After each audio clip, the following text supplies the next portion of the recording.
to bring in Anaga Keshav. She's joining us live from outside the hospital in Karur, where even at this point, there are scores of people who are receiving treatment. Anaga, get us the latest update from the ground. It's been heartbreaking to see what the families have been going through since last night.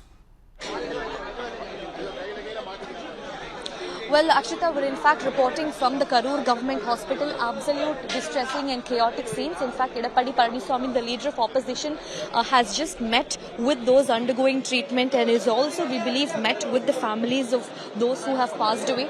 In fact, as we speak, he's just making his way out of the government hospital. We believe he is going to address the media in just a short while from now. In fact, EPS was supposed to hold his public yatra today. After this distressing news came in from Karur, we believe he has cancelled his yatra.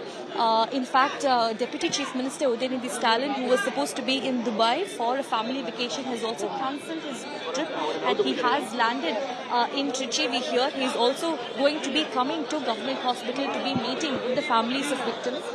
And as we speak, a lot of leadership from political parties as well are going to be here, be it those in power or be it those in opposition. But Akshita, what's even more distressing is how there has been absolute deafening silence from actor turned Neta Vijay. In fact, he should have been there on the ground, meeting with the families of victims. He should have been the man on the front.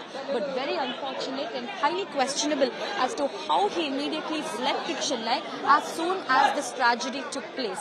He was there. He is right now in Chennai at his residence in Neelangarai. In fact, people had come in scores of numbers just to see him, just to get a glimpse of actor turned Neta Vijay. But what did he do? Instead of being in Karur Government Hospital, he took the next flight out of Karur to be in Chennai, really raising a lot of questions about somebody who portrayed himself to be the next chief ministerial candidate. And as we speak, we're expecting EPS to just come here in just a short while from now. He will be speaking to the media. In fact, the Chief Minister also held an overnight press meet where he confirmed that the death toll has risen to 39.